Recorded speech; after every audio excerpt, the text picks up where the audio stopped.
What happens when a powerful HOA traps a homeowner behind a towering wall, only to discover he's a seasoned federal judge with the power to crush them legally? They built an 8-foot barrier around my 20-acre ranch overnight. No warning, no legal notice, total isolation. Their fatal mistake? Not knowing who they were caging. I'm Judge Robert Hensley, 65, a widower who spent 30 years on the federal bench mastering property law and constitutional rights. I had recordings of every shady deal, every secret meeting. They never imagined I could dismantle their corrupt empire with the law's full force. Where are you watching from? Drop a comment if you've faced HOA tyranny. This isn't just a takedown, it's a lesson in wielding justice against those who twist it.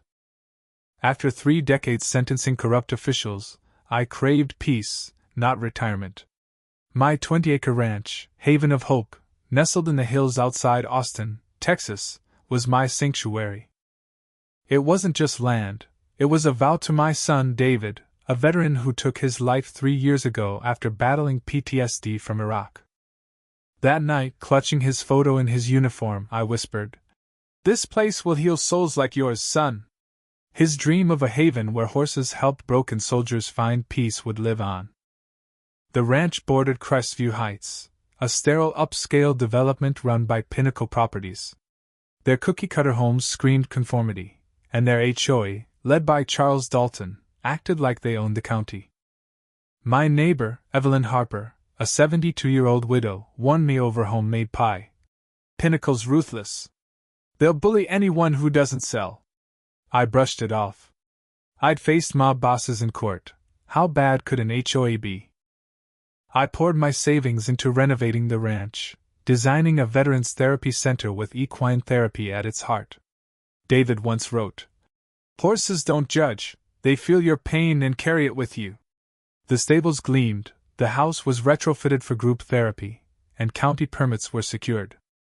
Then came the first letter from Crestview Heights, claiming my barns, garish, blue, violated their rules. My horses were livestock nuisances, and my center was an illegal business. One problem: my ranch wasn't under their jurisdiction. I sent a polite response with my deed proving independence. A week later, Charles Dalton, a 60-ish banker type in a crisp suit, showed up. "Your project threatens our property values," he sneered. "Pinnacle's founder, Edward Langston, envisions an elite enclave. Your troubled veterans don't fit." The contempt in his voice when he said, "veterans," made my blood boil, but I stayed calm, explaining my center's mission. He left with a smirk, unfazed. Then, one night, I woke to bulldozers roaring. An 8-foot brick wall encircled my ranch by dawn, cutting off my driveway. Workers shrugged. "HOA's security project." Dalton arrived, flanked by guards. "This wall protects our residents," he said smugly. "Sell to Pinnacle, and your access issues vanish." When I pointed out the illegality of blocking my road, he laughed. "The courts around here? They're on our side." I was trapped, my vehicles, equipment, everything locked in. Evelyn slipped through a gap in the wall with groceries and a burner phone, whispering, "They did this to the Thompsons years ago. Code violations, cut utilities, and a wall. They sold for pennies." She gripped my arm. "They want your hills for their luxury clubhouse." They thought they'd cornered a helpless retiree. They didn't know I'd spent decades dismantling corruption. I launched my counterattack. My drone captured the wall encroaching on public land, utility easements, a county ditch. I documented every violation.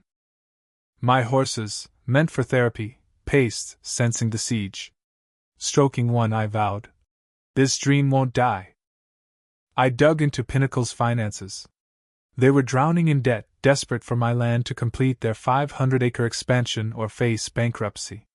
I found allies: Tom Bradley, a landowner they'd bankrupted, and Sarah Klein, a lawyer who'd fought them and lost to rigged local courts.